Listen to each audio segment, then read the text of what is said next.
Hola, buenos días a todas, a todos, a los colegas, queridos jueces que me acompañan y a todas y todos quienes nos acompañan esta mañana en esta importante audiencia de la opinión consultiva que nos ha planteado la Comisión Interamericana de Derechos Humanos.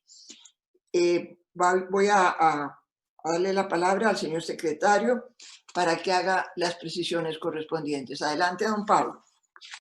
Muchas gracias, presidenta.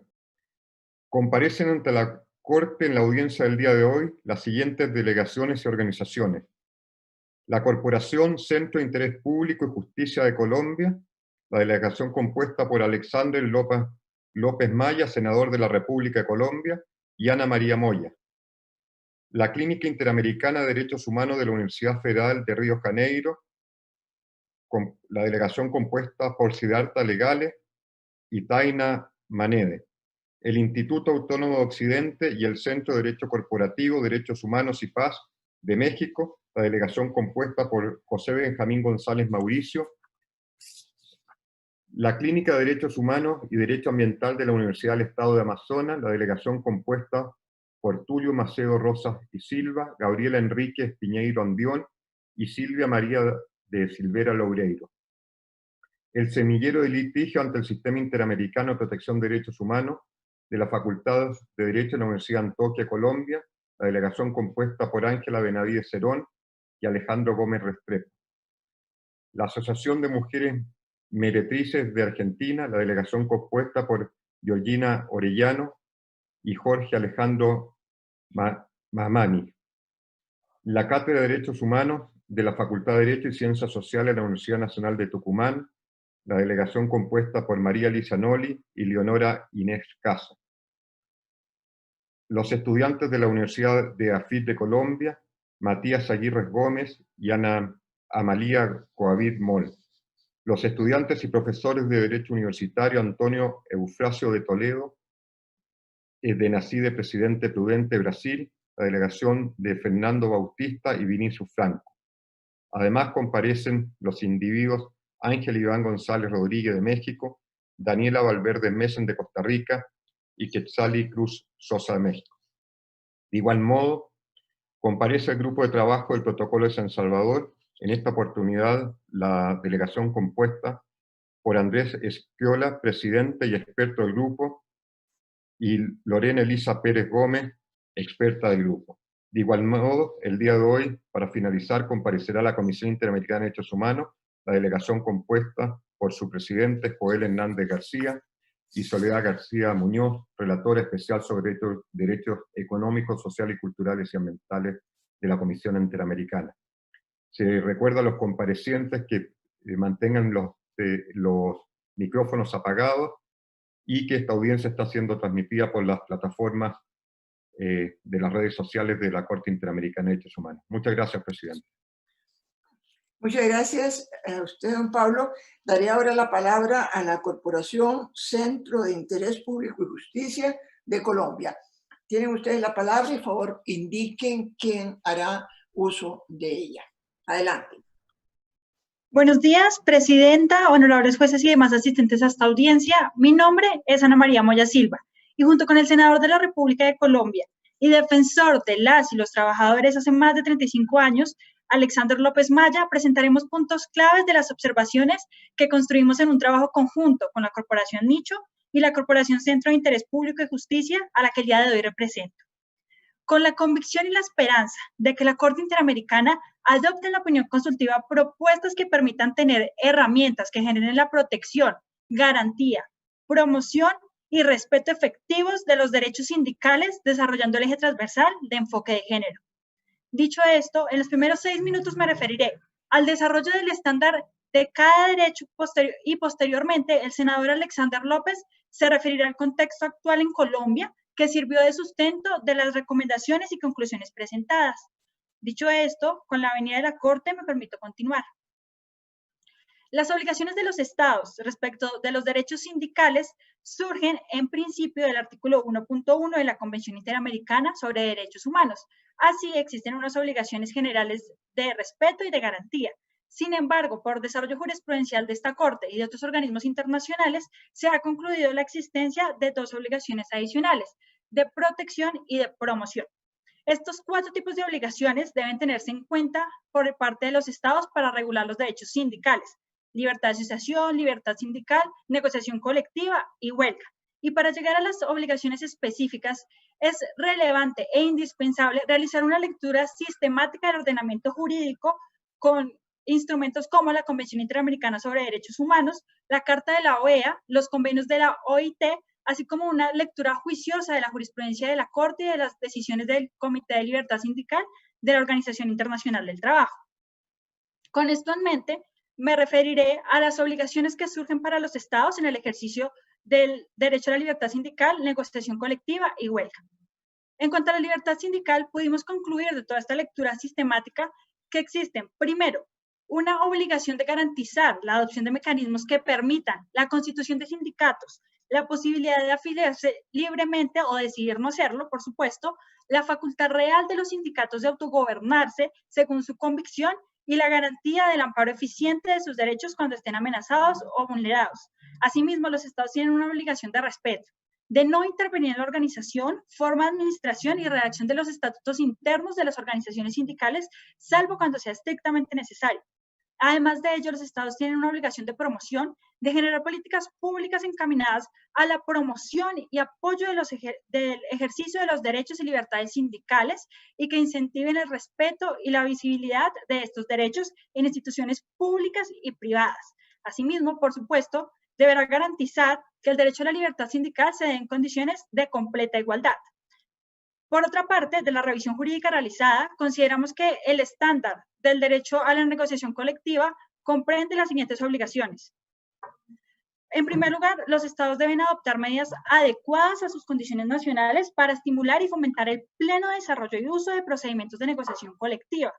Asimismo, los estados deberán crear mecanismos de protección eficaz contra todo acto que pueda perjudicar los derechos de los trabajadores que participan o que no participan en la negociación colectiva. En cuanto a las empresas públicas, es importante que los estados adopten, de ser necesario, medidas adecuadas a las condiciones de sus países para estimular y fomentar el desarrollo y uso de las negociaciones colectivas entre empleador público y trabajador público. Por último, en cuanto a la negociación colectiva, los estados deben proteger a los trabajadores y, por tanto, no pueden permitir que el ejercicio de este derecho derogue impellus los reconocimientos efectuados por la legislación nacional e internacional.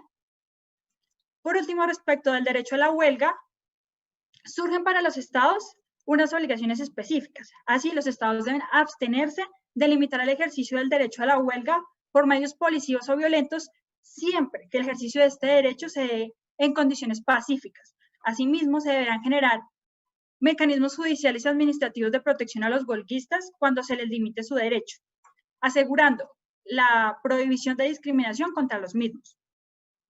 Por último, los estados deberán generar acciones jurídicas y administrativas que propendan por un trato igualitario de todos los sindicatos que llaman a la huelga, así como de los trabajadores que deciden participar y de los que no participan en la huelga. Por último, y especialmente importante para los efectos de esta audiencia, en lo que respecta a la discriminación estructural, múltiple e interseccional de la mujer, que debe ser estudiada desde un enfoque de género, llegamos a la conclusión de la existencia de las siguientes obligaciones que deben ser tenidas en cuenta por parte de los estados. En primer lugar, en los ambientes laborales, los estados deben trabajar por eliminar la violencia de género en ambientes laborales, no solo como un fin, sino también como un medio para llegar a garantizar el derecho a la igualdad de las mujeres. Asimismo, deberá evitar introducir en la regulación de los derechos sindicales toda norma que constituya discriminación en perjuicio de la mujer. Por otro lado, deberá actuar con la debida diligencia para prevenir, investigar y sancionar toda actuación que implique violencia de género o discriminación. Además de ello, deberá adoptar medidas de protección a las mujeres en el ejercicio de sus derechos sindicales adecuadas y eficaces. Todas estas obligaciones deben ser cumplidas por los estados teniendo en cuenta la interseccionalidad de la discriminación a la mujer. Es decir, la mujer es discriminada por ser mujer, por supuesto, pero también por otros factores, como el ser indígena o ser víctima de la violencia, entre otros factores adicionales que los estados deben tener en cuenta. Con esto doy por terminada mi intervención y doy paso a la intervención del honorable senador Alexander López. Muchas gracias. Muchas gracias. Adelante, senador. Señora presidenta, muy buenos días. Muchísimas gracias por esta invitación. Honorables jueces y demás asistentes. Soy Alexander López Maya, senador de la República de Colombia, y para mí es un gran honor estar ante ustedes en esta mañana con el objetivo de referirme a aspectos sustanciales de las observaciones aquí ya presentadas. Después de esta importante caracterización presentada por Ana María, es menester observar la baja incidencia de las mujeres en las organizaciones de trabajadores en países de Latinoamérica, lo cual indica que no hay una correlación ideal en el diálogo social tripartita que trata el convenio 144 de 1976 de la Organización Internacional del Trabajo para enfrentar las grandes brechas salariales y sociales que existen de manera muy marcada en el mundo del trabajo, además de la no discusión de la protección de los trabajos del cuidado como una fuerza laboral no protegida y no remunerada a cargo de la mujer, que merece una protección especial e inmediata de acuerdo a los postulados de trabajo decente advertidos reiteradamente por la Organización Internacional del Trabajo. Así pues, me parece que es absolutamente urgente adoptar verdaderas acciones por parte de los estados y las organizaciones de trabajadores que permitan la promoción, el respeto, la garantía y la participación efectiva de los derechos laborales colectivos, como son el derecho a asociación, libertad sindical, la huelga y la negociación colectiva, desde una perspectiva de género que amplíe la cosmovisión femenina al interior de tales discusiones en las dinámicas del mundo del trabajo. Pues de no adoptarse estas acciones, sería nula la efectividad de estos derechos, perjudicando a la mujer y las nuevas identidades sexuales. Es imperativo entonces adoptar acciones para garantizar el ejercicio efectivo de la mujer en los escenarios de discusión y concertación que permitan en el marco de la igualdad y la no discriminación el goce pleno de sus derechos anteriormente mencionados, con el fin de terminar de una vez por todas con la explotación laboral actualmente existente contra la mujer y así evitar, como es el caso colombiano, uno de los casos más aberrantes, situaciones donde el propio Estado, en su condición de empleador, ha explotado laboral y económicamente a más de 120,000 mujeres trabajadoras denominadas madres comunitarias hace más de 34 años. Estas trabajadoras fueron utilizadas por el Estado desde 1986, donde su función ha sido el trabajo del cuidado de más de 1.500.000 niños por año. Ellos, hijos de trabajadores, ubicados en los sectores más vulnerables y más pobres del país, con los más altos niveles de afectación en sus derechos humanos. Las madres comunitarias han ejercido múltiples funciones en el trabajo del cuidado, pues han sido maestras, cocineras, enfermeras, conserjes, aseadoras y ante todo, cuidadoras de la niñez y de la primera infancia. Funciones que desempeñan todavía en su propia casa sin que el Estado les reconozca siquiera el pago de los servicios públicos o un arrendamiento, el cual afecta de manera grave su remuneración salarial. Colombia revictimizó entonces a estas mujeres y optó por la intermediación laboral como una forma de evadir las recomendaciones de la OIT, especialmente la establecida en el 096, vinculándolas laboralmente con más de 1.350 intermediadores, impidiendo por completo cualquier escenario de concertación, negociación colectiva o huelga con su verdadero empleador y beneficiario del servicio, que es el Estado colombiano a través de la entidad denominada estatal Instituto Colombiano de Bienestar Familiar. Este es un claro ejemplo de ello. Asimismo, quiero resaltar que los trabajadores y las trabajadoras domésticas que en Colombia el porcentaje supera el 96% de mujeres.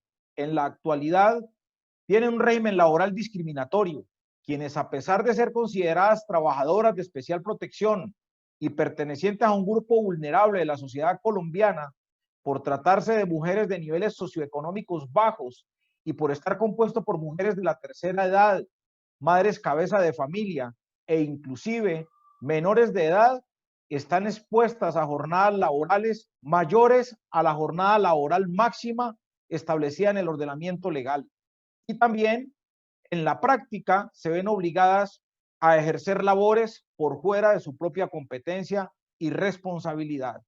Además de ser una de las profesiones peor remuneradas, entre otras, que evidencia el incumplimiento de las obligaciones internacionales que ha adquirido el Estado colombiano, especialmente las contenidas en el Convenio 189 de 2011, que obliga expresamente a los estados a adoptar medidas para asegurar que las trabajadoras y los trabajadores domésticos y los empleadores de los trabajadores domésticos disfruten de la libertad sindical, de la libertad de asociación y del reconocimiento efectivo del derecho de negociación colectiva.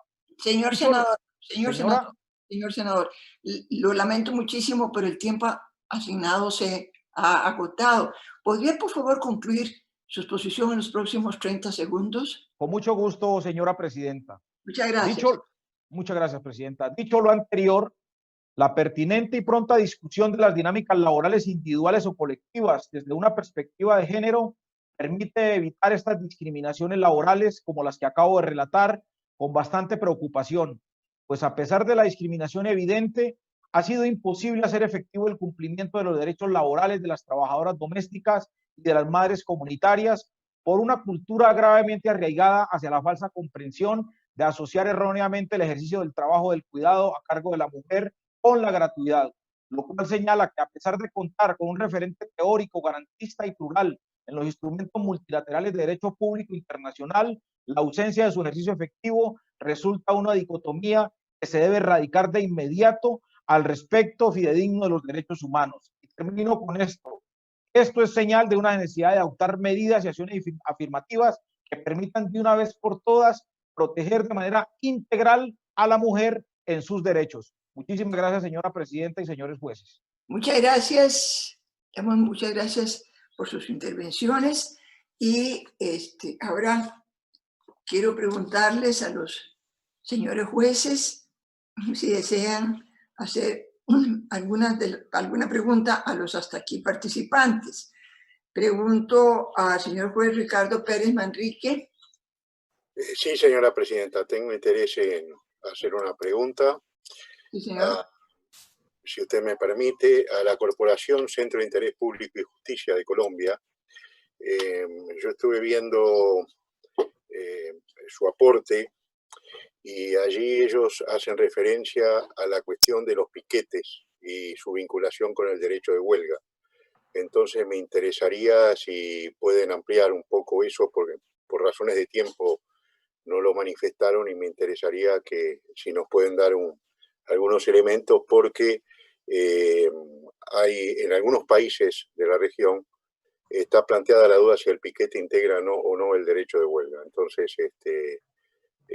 inclusive se está tratando de legislar al respecto. En fin, es un tema que tiene en algunos países mucha actualidad. Por lo tanto, me interesa que si me pueden ampliar sobre ese punto. Muchas gracias. Adelante para que le contesten al señor juez. Buenas tardes, señor juez. Agradecemos su pregunta. Y sí, sobre los piquetes, en la intervención nos referimos a este aspecto y nos referimos en el sentido de que los estados deben asegurar que este tipo de manifestaciones de la huelga se den en condiciones pacíficas y que no pueden significar abusos policiales, y que los estados tienen un deber especial de proteger a los huelguistas frente a este tipo de abusos. Me permito referirme al escrito de las observaciones. En específico, comentamos que el Comité de Libertad Sindical estimó que no deben ser objetos de trabas por parte de las autoridades públicas los piquetes de huelga, y que la prohibición de piquetes se justifica si la huelga perdiera su carácter pacífico. Muy bien, muchas gracias. Muchas gracias. Muchas gracias a usted, señor juez. Le pregunto ahora al señor juez Raúl Zaffaroni si tiene alguna pregunta. No, muchas gracias, señora presidenta. Muchas gracias a usted. Pregunto al señor juez Eduardo Ferrer si tiene alguna pregunta. No, muchas gracias, señora presidenta. Muchas gracias a usted. Pregunto al señor juez Humberto Sierra si tiene alguna pregunta. Sí, presidenta. Un par de preguntas sobre un par de temas que dentro de las interesantes intervenciones que se han presentado. Han sido interesantes tanto las de ayer como las de hoy, y a veces por razones de tiempo uno no tiene toda la posibilidad de realizar el diálogo que querría a propósito de los interesantes temas que se plantean por los intervinientes. Yo quisiera, en primer lugar, pedirle al senador Alexander López que nos amplíe un poco más la preocupación que expresa sobre el tema de madres comunitarias. Porque a mí me parece interesante la propuesta y el tema, y es un grupo de personas vulnerables o con unas situaciones complejas que son objeto de, en primer lugar, subsidios por parte del Estado, con un mecanismo para ayudarlas en sus necesidades, y a cambio de eso realizan actividades comunitarias. Con el paso del tiempo se va formalizando, figuras que inicialmente surgen como subsidios se van formalizando, y la pretensión actual de que se maneje con criterios de derecho laboral y de derechos sindicales a todo un sector de la población que es objeto de este tipo de subsidios.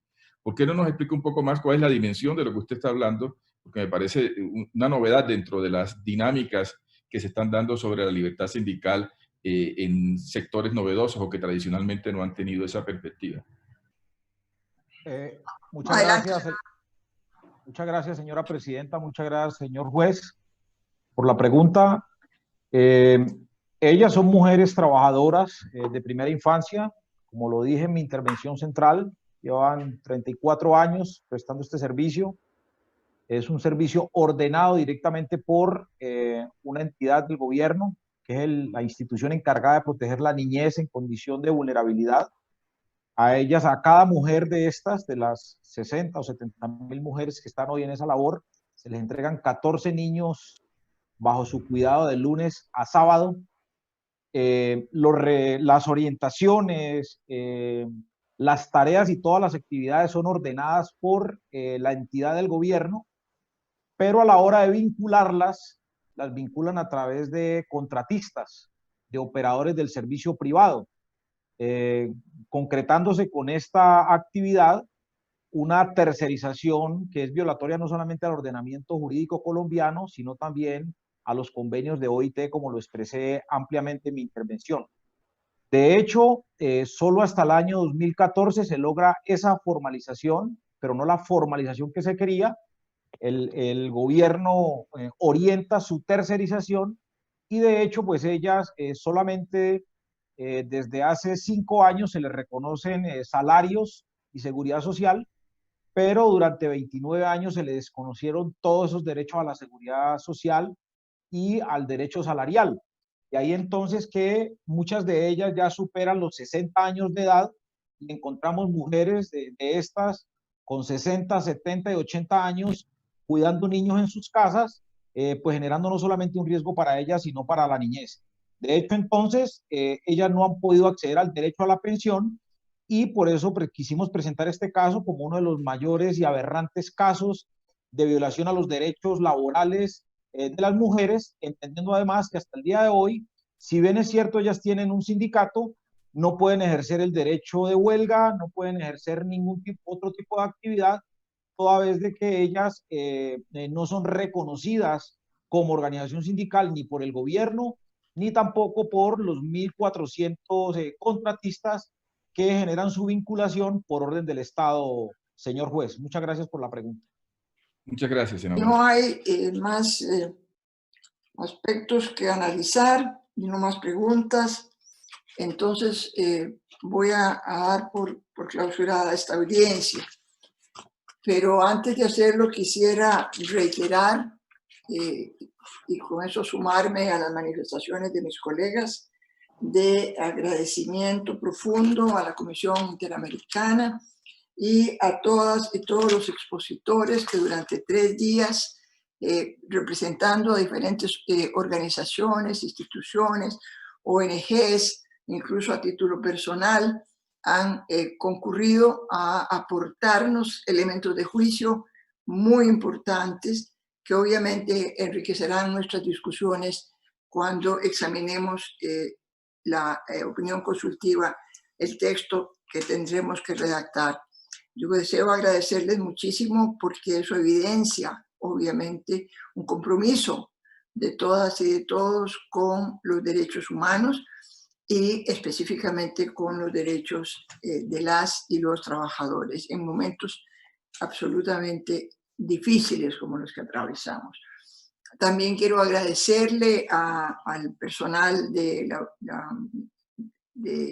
técnicos de nuestra corte que tantísimo nos ayudan a que estas novedades, como son las audiencias virtuales o las sesiones de corte por medios tecnológicos, sean posibles.